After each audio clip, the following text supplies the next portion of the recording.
Tell us how you got involved in basketball. My dad was involved in basketball, and he was playing with the Navy team, and so they used to train Sunday mornings down at Port Melbourne, where now that's been demolished and there's all large units down there now. But I used to go down there here with him on Sunday morning. We used to train, and then eventually joined up with basketball with St Kilda Police Boys, and I played with St Kilda Police Boys in under 12s, under 14s, under 16s, and then under 18s I moved to Church then, which are now Melbourne Tigers. Oh. Did you play at a high level, at the state level? Yep, I played for a couple of years senior basketball at with the second Melbourne Tide, which was Auburn. I played with them, but I was getting a lot of splinters in my backside from sitting on the pine, and during that time, you know, I refereed to get a few extra dollars. When I started, probably when I was 16, I think, started refereeing to earn some extra dollars, and from there it just continued on. And then eventually a bloke called Eddie Crouch probably thought I was a better referee than I was player, and he suggested that I take my refereeing more serious, so I did. When you say you started refereeing, these days we have schools and we go through weeks of education and training, and how did you start? Just jump on the court and referee? No, well, no, they had a beginner school, and Henry Perazzo took the beginner school, and so we went through the beginner school, and then I think it was maybe 4 or 5 weeks theory, and then you go out on the floor and you would go with a senior referee, and he'd run beside you and run up and down, and you know, the first time you were just blowing sidelines and out of bounds and things like that, but I think that went for a couple of weeks. You'd do that, and eventually you got weaned off the senior referee, and you'd referee on your own, and eventually I think it was about 8 weeks. The school used to go run for about 8 weeks, I think, because there was only Albert Park, so you know. So that's where you started, Albert Park? Albert Park was where I started, and yeah. Henry Perazzo taught you? Yep. Who were some of your mentors back then, when you first started? Who were some of the senior referees? Well, I mean, they weren't really mentors. I mean, it was, you know, when I started, you know, there was Carl Brooks and Gordon McGough and Les Dick and Dick Mason, Eddie Crouch, John Holden, Gordon Busby. You know, there was great referees, and looked at what you learnt by talking with those guys. I mean, especially, you know, we had the referees room, and you know, after Wednesday night you'd go to the referees room and have a couple of beers, and you know, didn't matter what court you're refereeing on. Crouchy'd be walking around, and you see Crouchy walking around, and you go, yep, 2 cans for me, thanks, 3 cans for him. Crouchy'd take the numbers and then disappear, and I think he used to have a few pots over in the Rising Sun himself, and bring the cans back into the referee's room, mysteriously wrapped in a referee's jumper or shirt or jacket or something, and I mean, and they used to play pool and tell jokes. I mean, you know, there used to be a competition between Dick Mason and Gordon McGough about who could tell the best joke, and they were 2 of the best joke tellers of all times. But also it was a great opportunity to talk about situations that they had during the night, and you know, talk about rules and stuff like that. So that was a great, yeah. I mean, before we got the referees room, they used to drink outside in the car park, and some midwinter's nights, it wasn't that warm, having a few beers out the back. But I mean, that was the early days. Are you involved in basketball at all now? No, not for the last 6 months. Since they've decided to make the NBL referees manager job out of Sydney. Oh, not out of Sydney, but the person that got the job is from Sydney, so no longer involved, which is disappointing. Where would you want to be involved if you could be? That level? I liked being involved in the NBL level. You've got plenty to offer. We had a handshake deal for 3 years, but in which we were 2 years into our 3-year deal, and we didn't get a chance to implement or to work on the things that we'd had planned for our 3-year plan. I mean, first years we couldn't make too many changes because it came at short notice. But then the second year we'd made some changes, and then for whatever reason. Shady. How long have you been a referee? When did you start? 1967? About 1967, I think. 67, 68. What's been the biggest changes since then to the time you retired to now? Probably the biggest change has been accountability. Referees are scrutinised a lot more, and I mean, and this has gone down and gone to the top, whereas I think referees come in a lot more scrutiny now. I think with technology, you've got to be a lot more honest, don't you? Because it's well, I mean, guys are getting feedback directly after the games now with the use of the iPads and computers. They can take 5 or 6 calls they want to talk about after the game, and they can show them there and then. And of course, before we had that, you could bullshit a little bit and say, oh no, it didn't happen that way, and well, that's not the way I saw it. But when it's in black and white, you can't argue too much. No, you can't at all. But you still get some referees that still want to argue that that's not the way it happened. What about 3-person officiating? It come in the NBL in '93. Do you think it helped? No doubt about that. It certainly helped in lots of ways. I think it prolonged the careers of some of the older referees, and just the quickness of the game and the better athletes and things like that, more skillful. Allowed us to cover the game a lot better because it was just getting far too good. I mean, I watched some of the old tapes of the 2-man games, and it's really funny to see guys off that hit the lead, and they're already, once a basket's made, they're already sprinting back up the floor, which is in 2-man. Which is very different now to in 3-man, where the guy just takes a leisurely stroll off the baseline coming up. But it's quite funny to go back and watch some of the old clips of the 2-man game. It's quite interesting to watch. And I think it helped us develop the younger referees, the guys that were on the verge of making it.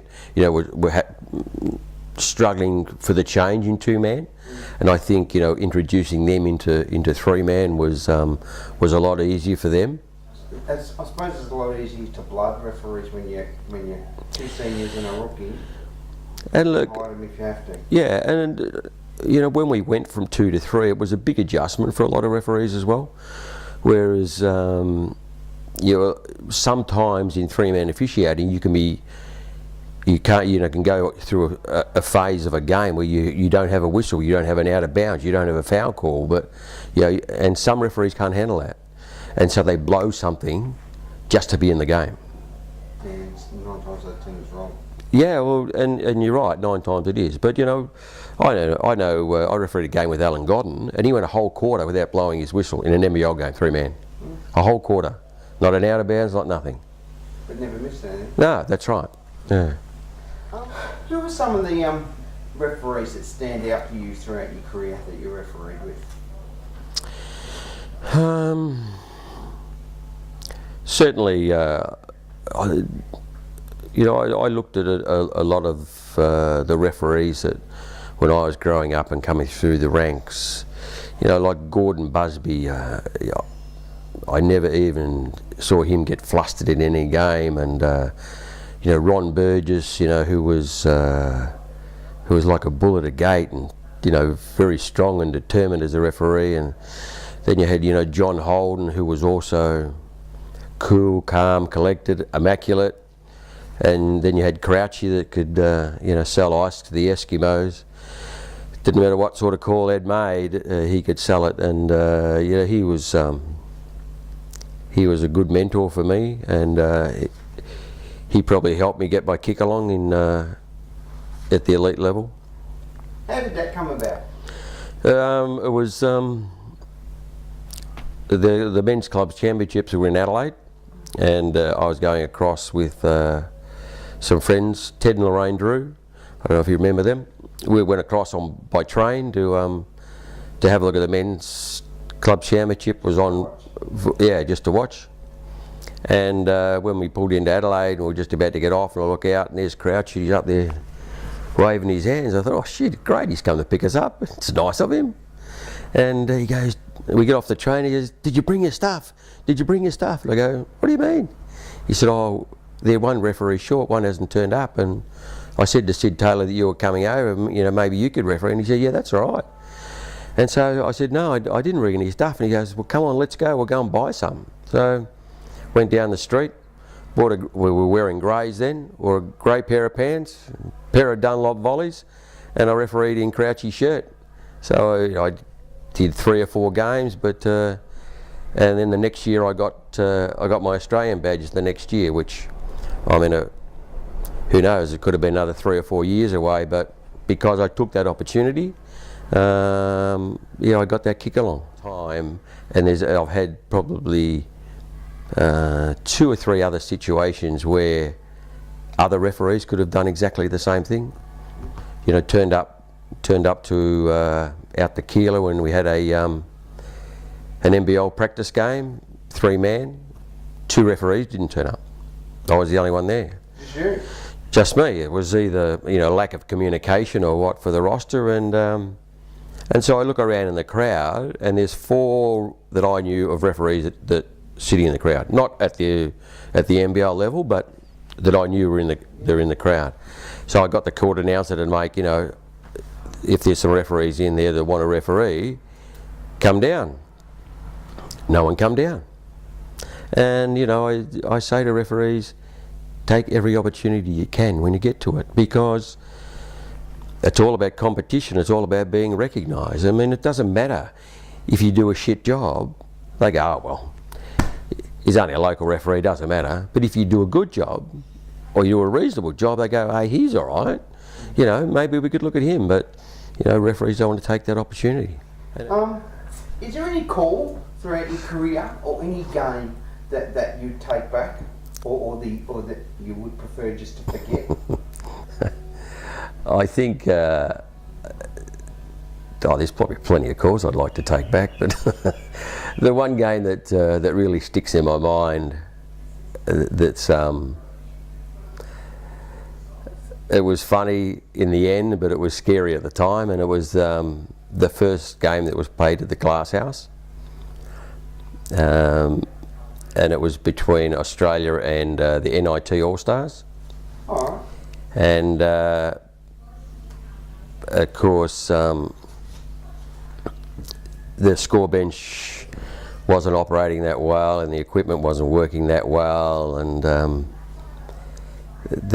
anyway, the game came down to about the last, I think it was the last maybe 12 seconds or something like that, and the scores, I think Australia were up by a point, and I think there was a foul and some free throws, and then Australia, they made their free throws, and then the ball came into play, and then they didn't start the clock on time. Australia advanced the ball, got the ball over, and like it would have taken about 18 seconds or something, and anyway, we counted the score, and Australia won by a point, and we were about to get off the floor, and we looked, Billy Mildenhall and myself, and we looked around, and Big Jim Foster's chasing us off the floor at the Glass House.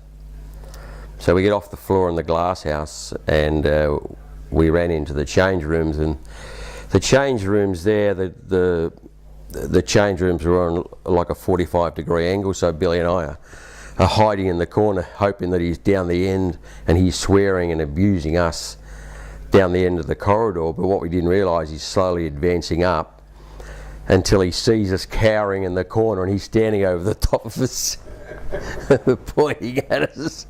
Stop that. Yeah, not embarrassing, but I think one of the funniest things that I did as a referee was one time I forgot my black socks to referee in. So I got the, because I used to carry some of the black shine to keep my Scruff stuff. Yeah, scruff stuff to keep my shoes nice and clean.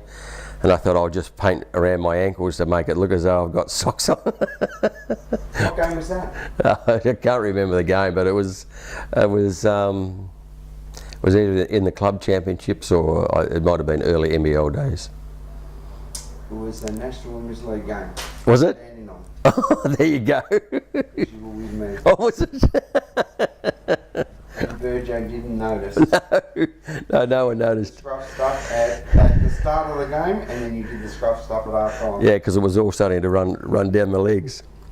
Well, it's funny about that written down. Probably the two that stand out was I think it was after the '88 Olympics, the Daydels with Kareem Abdul-Jabbar came out, and they played around the country. They played the Australian team around the country. So, and I refereed that, which was pretty exciting.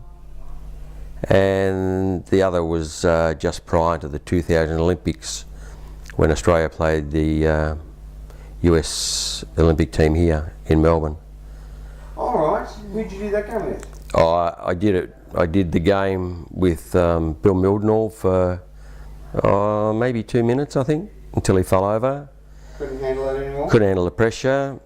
I mean, talk about, pre-games and all that sort of stuff. And, so our pre-game was, mate, this is an exhibition game. Just let them get out there, run, call the shooting fouls, protect the shooter. Everything else, just let it run. The last thing we want to do is have a fight. All right, so we'll referee it that way. No worries. So, like minute 15 into the game, we've got a fight. 2 minutes 30 into the game, I think I forget his name, who turned to chase a fast break. Jason Kidd, I think, and knocked Billy over and smashed his elbow, dislocated his elbow. What happened? So Carolyn Gillespie, she'd refereed the women's game prior to that. Oh.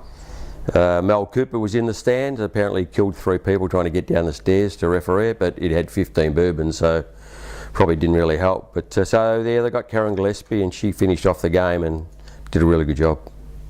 But see, it also was, I think it was like only about 10 days out before the start of the Olympics, and Billy had smashed his elbow, and so he had to get operated on, and he still refereed the Olympics. He still went? Yeah. That was for the 2000. Oh, that was. He had a golf bag. He refereed with a golf bag on his arm. Good on you. But I was sweating off because if he wasn't right, I was next to go. So you didn't quite pay that guy enough? No, he got away with it pretty lightly, and I told the doctor to keep him in hospital for 3 weeks, but I only kept him in overnight. Oh, early days I used to like refereeing with Les Dick. Like, he used to always look after you. Didn't matter what sort of game it was, he would always look after you, and if you got in any trouble, he would always look after you. But later days I liked refereeing with Billy. We had and Crouchy. We had some good times refereeing together. Had some good games. Yeah. Certainly Eddie's